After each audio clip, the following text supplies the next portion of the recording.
And I hope hindi ako i-oust ng alyansa dito sa sabihin ko. And siguro, gawin na natin definite, pag nauna yung ibang bansa, shall dispense with our own investigation and prosecution. Para wala ng discretion. Kasi ang naging contentious issue ngayon, pwede nyo namang hindi surrender. Kasi dati namin presidente yan. Ito pinabigay. Nagkakaroon pa ng ganung issue. Yan pa ho ang hindi napaghandahan nitong si Marcos Jr. Akala ho kasi nila yung ginawang pagkidnap dito kay dating Pangulong Rodrigo Duterte at pagpapadala dyan sa Netherlands. Kagaya yan ng mga ibang issue sa ating bansa na yung pagkakalaunan makakalimutan at lalamig at hindi na mapag-uusapan yung issue na yan. Ibahin nyo ho yung ginawa nyo na yan kay dating Pangulong Rodrigo Duterte. Nag-uumpisa pa lang ho tayo. Kung inaakala nyo dyan sa administrasyon matatapos tong issue na to, tatahimik, makakalimutan ng ating mga kababayan itong si dating Pangulong Rodrigo Duterte. Nagkakamali ho kayo dyan. At itong mismo ito, pagka kasi ordinaryong Pilipino, yung kanilang mga punto de vista dyan sa ginawa nyo na yung kay Tatay Digong, kung nakita ng mga kababayan natin, meron kayong nilabag o merong nalabag sa karapatan nitong si dating Pangulong Rodrigo Duterte. Hindi nyo man pinapansin yung mga yan Pero pagka kasama nyo na sa partido, dyan sa alyansa ang nagsabi at merong nakitang pang-aabuso dyan sa ginawang pagdukot at pagpapadala sa Netherlands dito kay dating Pangulong Rodrigo Duterte. Aba. Kailangan nyo na ho siguro makinig dyan sa alyansa. Pero bago ang lahat ng yan, sa like at sa subscribe, masaya na ho tayo dyan. Sa mga gusto sumali sa ating community, join button nandyan lang ho sa baba. Grabe naman yan. 840,000 subscriber na ho tayo. Konting push na lang ika nga. Dito rin ho sa video na to, papakinggan ho natin ang punto de vista nitong si Mayor Benjamin Mangalong. Kaugnay din ho dyan sa ginawang pagdukot at pagpapadala sa Netherlands dito kay dating Pangulong Rodrigo Duterte. Ito, umpisa ho natin ang ating talakayan dito kay One Palangga Nation. Ito, pinapanood ho natin to no? Umiiyak ho ito nung si Tatay Digong nung kinidnap si Tatay Digong. Pakinggan, pulis ho itong si One Palangga Nation.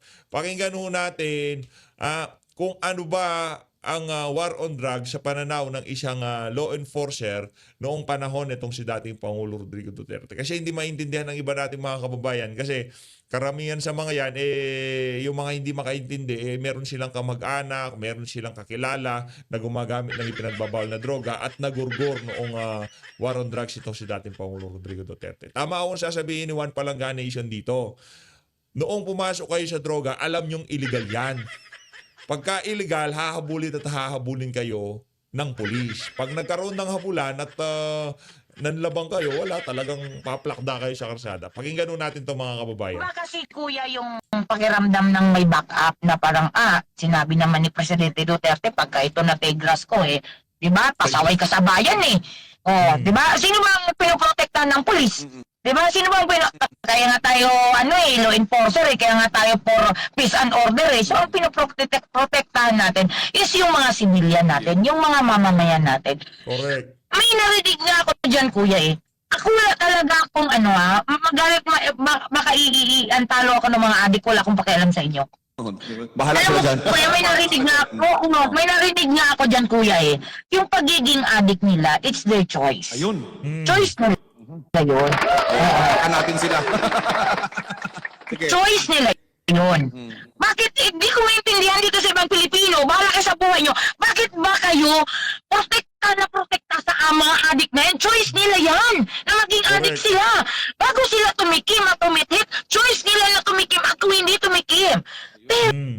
Choice ho nila yan. Kaya kung magurgur ho sila para doon sa mga human rights, alam ho nila na pagka pinasok nila yan, nagbenta sila, gumamit sila.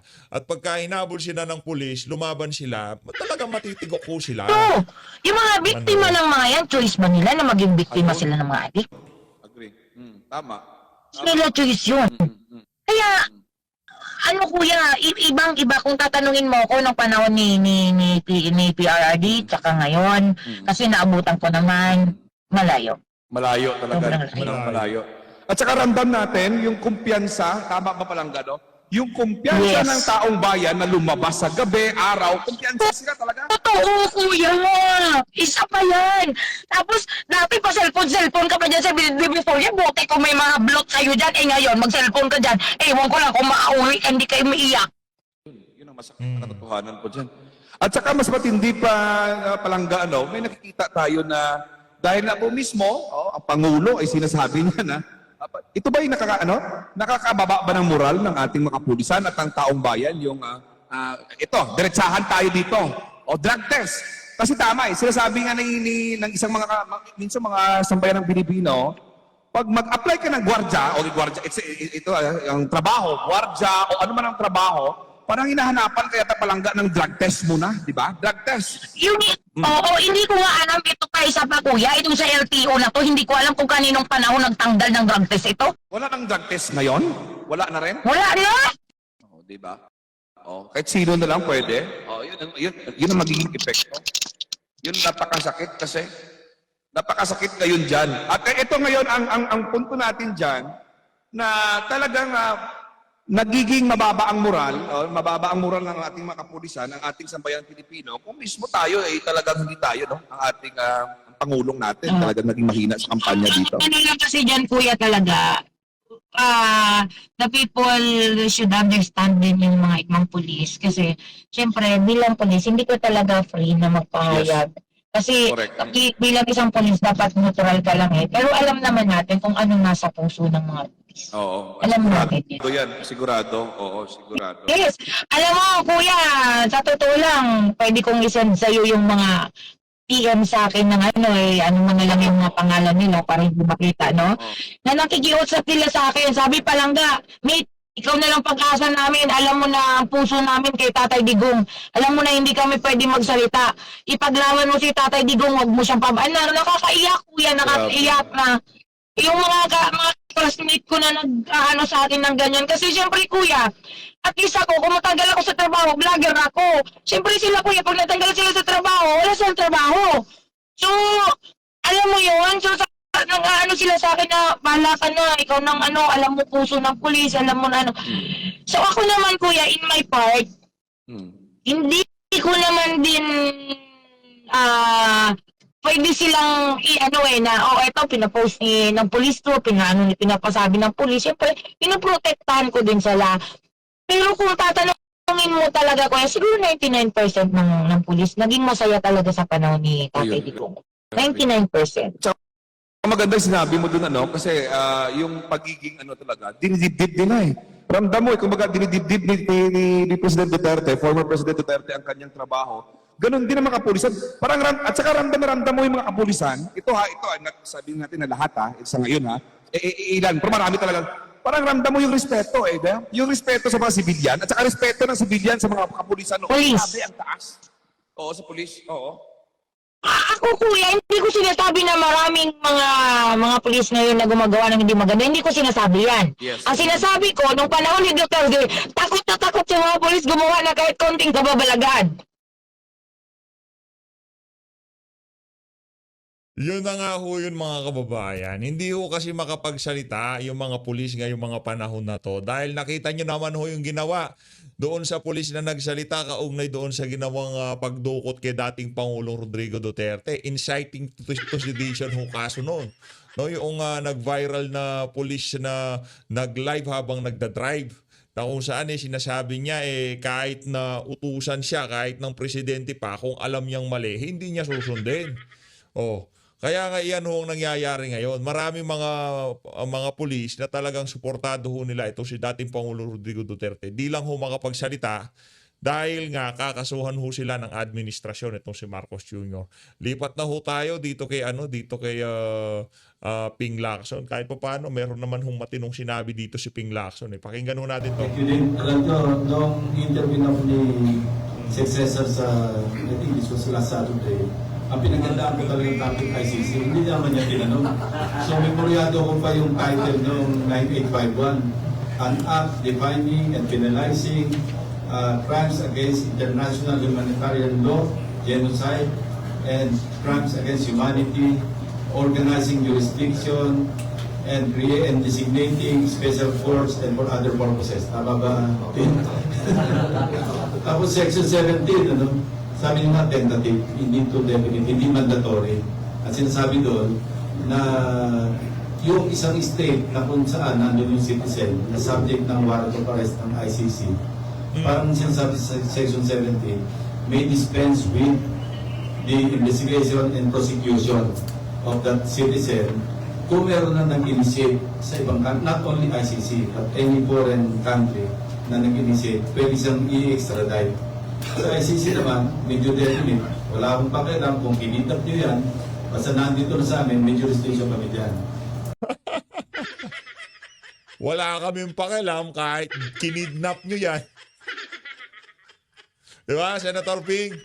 Kayo, tanungin natin to si Senator Ping Lacson. Sa pagiging police nyo, sa tingin nyo ho ba, doon ba sa ginawa dito kay dating Pangulong Rodrigo Duterte, wala hubang nalabag doon? Diba? Kaya yung US government, sila yung constable lagi eh. Pagka mayroong hindi maabot ng ICC, kinikitap ng Amerika at dinadala sa ICC, tinatry. Ang isang nakita ko lang na parang pagkukulang, and I hope hindi ako i-oust ng alyansa dito sa sabihin ko. Kinakabahan ka ba, Senator Ping? Kahit naman ho sa alyansa kayo o wala independent kayo, mas maganda nga bentahin nyo kung independent kayo. Sa totoo lang, kung naging independent itong si Ping Lacson, mas maganda pa yung magiging bentahin niya. No, kaysa dito sa kasama siya sa alyansa. Malamang sa malamang yung ibang mga mga Duterte supporter ikukonsidera ho yung pangpuno doon sa dalawang senador na nawawala. Pero yarin lamang napunta ka na sa alyansa, ikampanya na rin ho natin na wag iboto yan si Ping Lacson. Nandyan ho itong si Pastor Apollo Kibuloy, nandyan ho itong si Attorney Vic Rodriguez, si Senator Bato Terreros. Nandyan na siya, pasok na ho siya sa top 12. Pero sinasabi ho natin dito, kaysa ibalik ho natin yung mga senador na pabalik-balik na lang sa Senado, yung mga kandidato na pabalik-balik na lang sa Senado, na wala naman hong nagawa nung nandyan ho sila sa Senado, ano lang ho yan, magbibida-bidaan lang na naman ho yung mga yan. Diba? Kesyo sila, anti-corruption sila, pero yung mga kababalaghang nangyayari, hindi ho sila nagsasalita. Yung sa PhilHealth, Senator Ping, anong masasabi nyo doon, Ping Lacson? Anong masasabi nyo doon sa kulang-kulang na BICAM report? Di ko kayo makapag-react doon, di ko kayo makapagsalita kaugnay doon sa mga isyong nabanggit natin na yun. Kasi nga, hindi pa kayo nanalo, binenta nyo na yung prinsipyo nyo. Ika nga, hindi pa kayo nanalo, tablado na yung mga maiinit na isyu ngayon na pinag-uusapan sa ating bansa sa inyo. Yun ang problema sa mga kandidato nitong si Marcos Jr.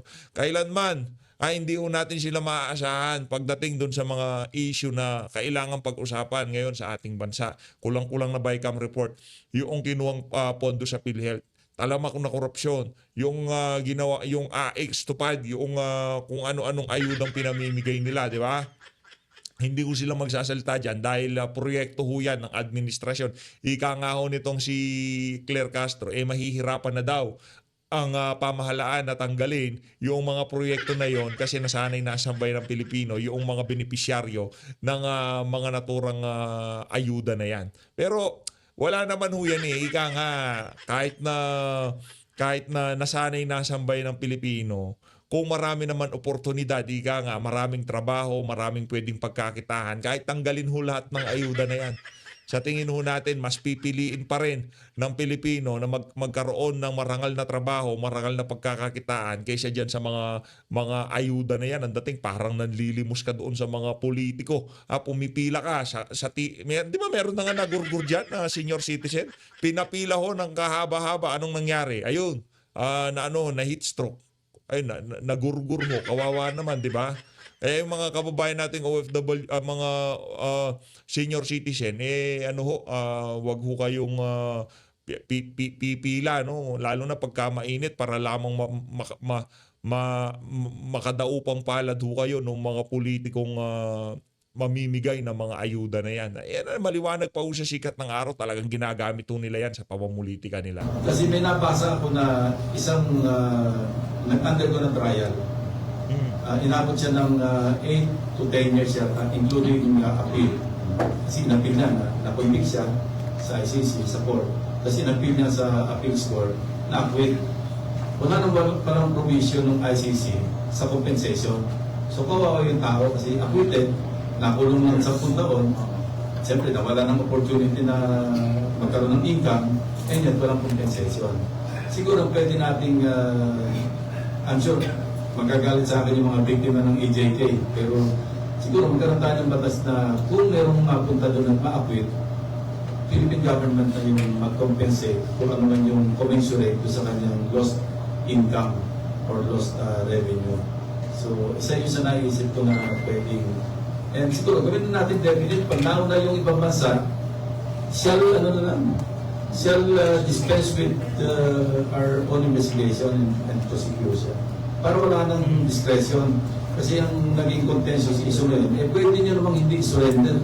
Dati natin presidente yan. Pwede yung pinamigay. Nagkakaroon pa ng ganung issue. So, Baka magalit sa'yo si Marcos Jr., baka magalit sa'yo si Boying Remulla niyan. Huwag ko kayo magsalita ng ganyan, nasa alyansa kayo ng mga mambubudol. Yan ang problema kaya yung mga merong napapabalita ngayon, nagkakanya-kanya na daw itong mga walang yang to. Yung mga malakihang rally, alam naman ho nila, nahakot yung mga yun eh. Di ba, yung mga local leader nila, yung mga local candidates nila, merong merong task na dapat gawin. No? Kailangan makapagbitbit kayo ng ganito kararami. O dyan sa barangay ganito, dyan sa sitio ganyan, o dapat makapanghakot kayo, si kapitan ganito karami ang kailangan niya dalhin dyan. Ano ho yan? Ang para sa optics na yan, yung para sa video-video, yung pakita sa sa TV na marami yung mga nasa alyansa. Ano na ho yan? Kumbaga, bistado na kayo. Merong karampatang pondo, merong karampatang ayuda, yung mga sorti na yan, malaki ang sorti nitong alyansa ng mga mambubudol. Kaya wag ko kayo magpapaloko. Lahat ng nangyayari ngayon, lahat ng nakikita natin sa social media, mainstream media, kargado ho lahat yan. Lalo na pagka nagpalabas yan, mga taga-administrasyon. yun din, 2 cents worth. Tapos na tayo sa disaster concern sa ICC. Punta tayo ngayon sa national budget. Naku, yan ang sinasabi natin.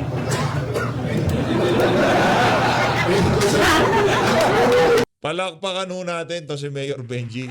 Baka nga itong si Mayor Benjamin Magalong, tinalo pa nga ako niya itong si Ping Lacson. Pagdating sa pagsasalita, pagpuna sa mga maiinit na issue, sa mga issue ng korupsyon ngayon sa ating bansa.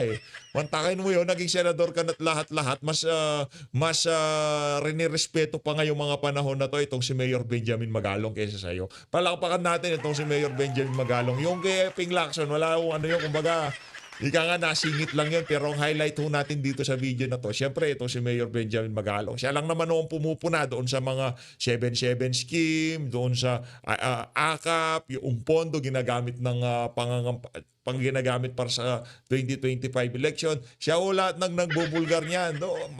Alam naman ho ng ating mga kababayan. Kaso meron nung malakas na boses na kung saan sumisigaw at naririnig ng ating mga kababayan. Kaunay siya sa mga pinag-uusapang issue na yan. Dapat ho talaga mayaho pinag-uusapan natin to. Si Atty. Vic Rodriguez, itong si Mayor Benjamin Magalong, yung mga vlogger sa social media, yung ibang mga senador, yung ibang mga congressman, kagaya nitong si Congressman Rodante Marcoleta, Congressman Isidro Ungab, dapat mayaho natin ang pagtalakay dito sa mga issue na to. Kasi mayaho ang nila yung yung mga issue na pangtakip dito sa mga issue na kung saan talagang nasasaktan ng administrasyon at na-emphasize yung pagiging incompetent at inutil ng administrasyon itong si Marcos Jr.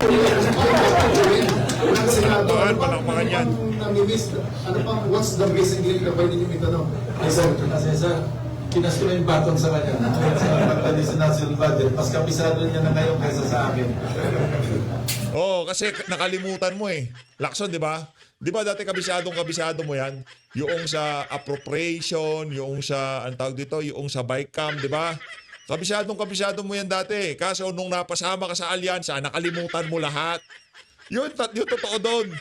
Napasama ka sa mga mabubudol, nakalimutan mo makakalimutan mo ba naman, anak ng toka, ang tagal mo ng senador. Tapos sasabihin mo, mas kabisado. Dapat pala maging senador. Itong si Senator Benjamin Magalong, hindi kayo. Kasi hindi nyo pala kabisado Anak ng toka. Sir, yung national budget. Bastos ka no? Someone in the office of the president.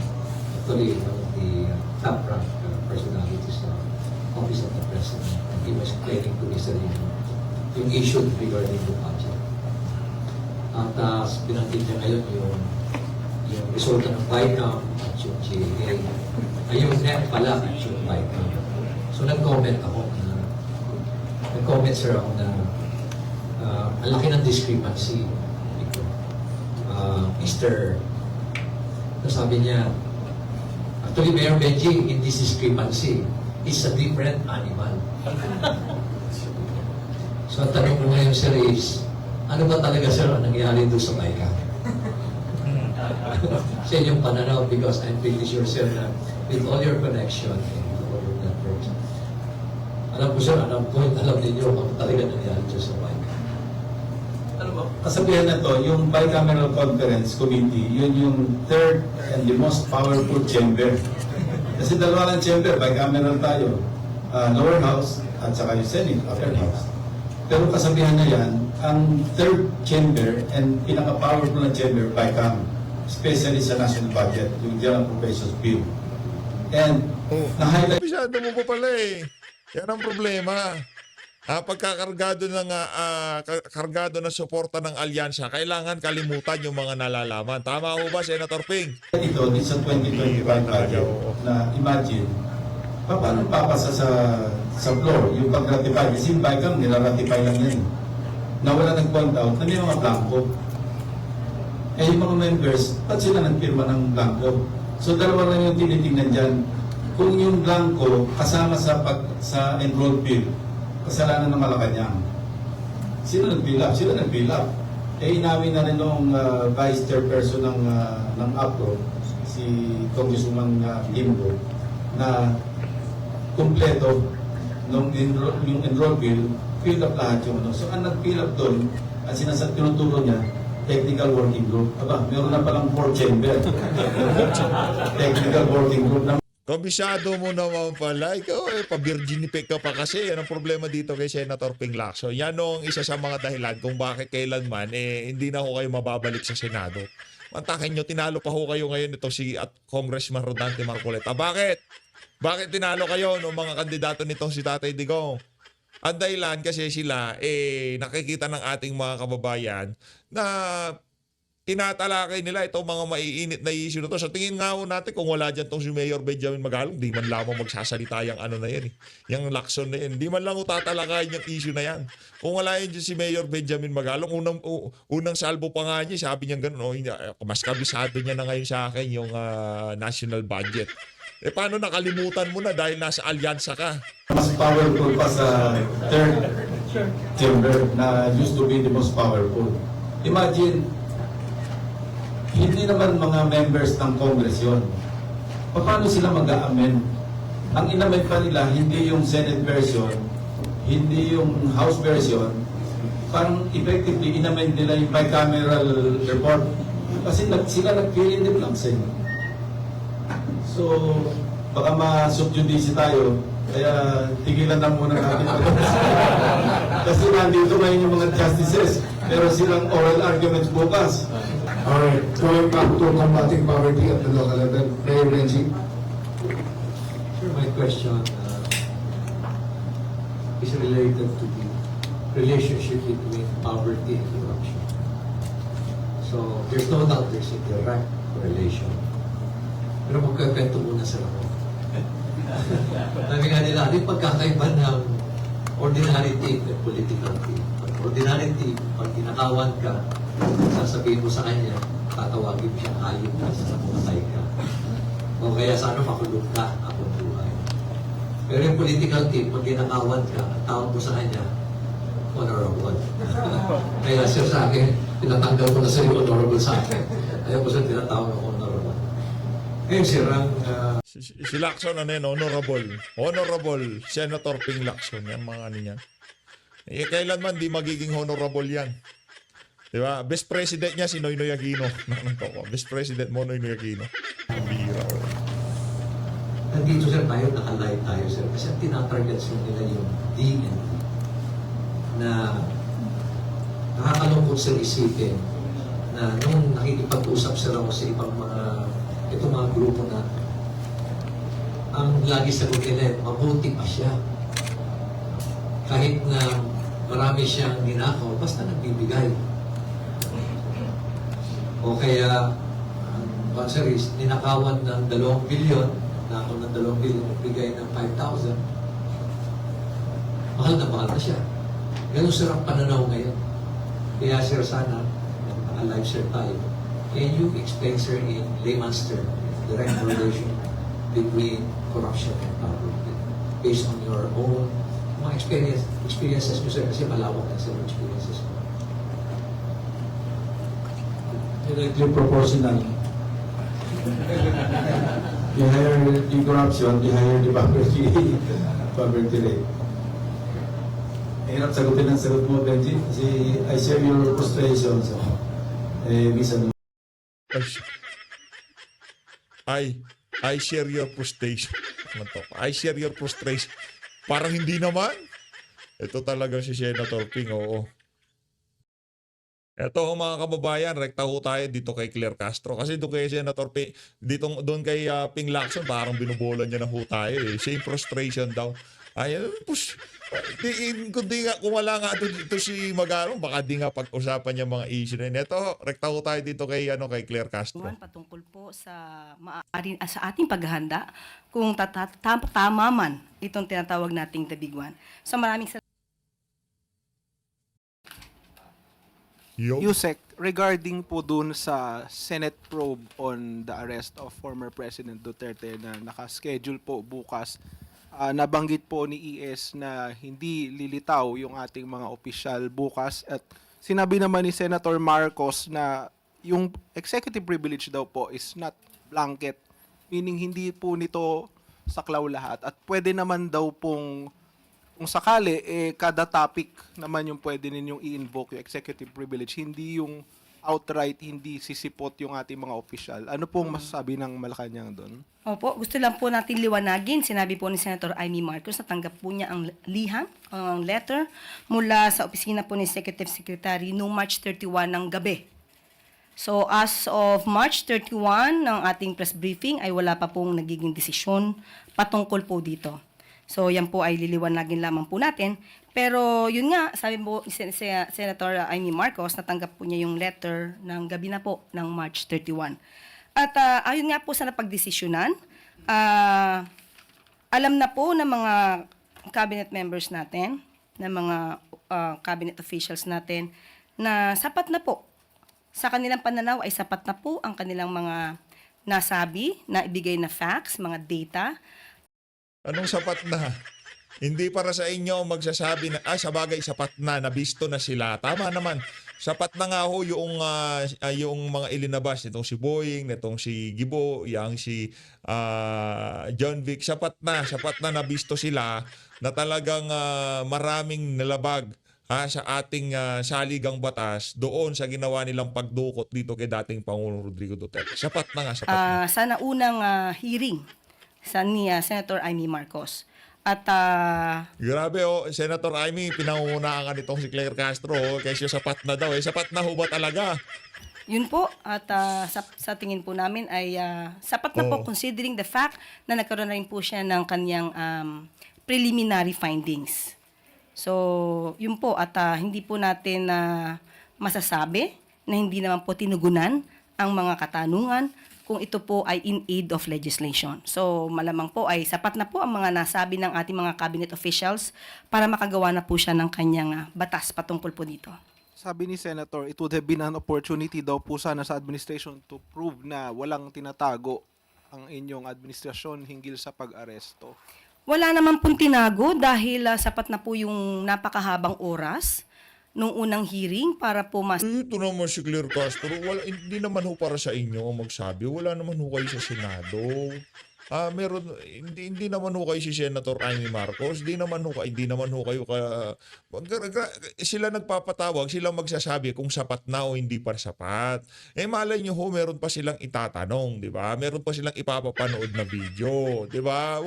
Ang kapal naman ho ng mukha nyo. Huwag naman ho masabi, ganun. ang dapat na masabi po ng ating mga cabinet officials patungkol po dun sa pag-surrender kay dating Pangulong Duterte sa ICC.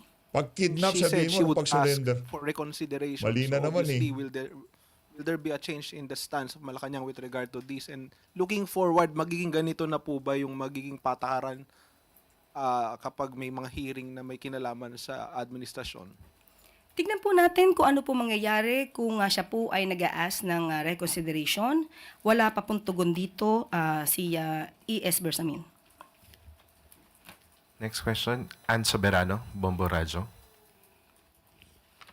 Yusek, good morning. Reaction lang po ng Malacanang sa naging pahayag po ni AFP Chief of Staff, General Romeo Brawner, na pinaghahanda po niya ang mga sundalo, especially po yung Northern Luzon Command, sakaling may sumako po sa Thailand dahil posibleng maapektuhan po ang Pilipinas. Ito ay kasunod po, Taiwan, sorry po, dahil po sa posibleng maapektuhan Ikaw, pinapabasa na lang sa'yo, di mo pa mabasa ng matino. Diba? Lahat naman ng tanong dyan, kargado naman yan. Hindi nakita, pinakaunang in-address nila yung kay Amy Marcos. Yung mga nasa Malacanang press corp na yan, ano ho yan, kargado ho mga tanong yan. Galing din ho kay Claire Castro yan. As always, maraming salamat ho sa pag-support sa PH Update. Alam na ho natin magiging sagot ng Malacanang dyan sa mga pronouncement ni Browner na yan. Galing din naman ho sa Malacanang yung mga pronouncement. Ba't pa tayo nagtatanungan? Sinabi na ni Browner maganda yung yung mga sundalo ikaga sa posibleng invasion. Ano pa bang doon? Alam nga naman sa kanya lang manggaling yung na yun.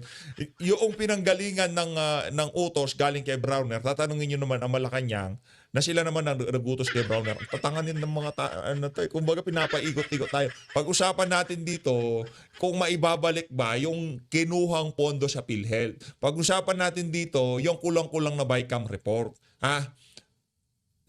Dapat ba na ibalik yung mga kinuwang pera na yon sa PhilHealth? Yun ang pag-usapan natin dito.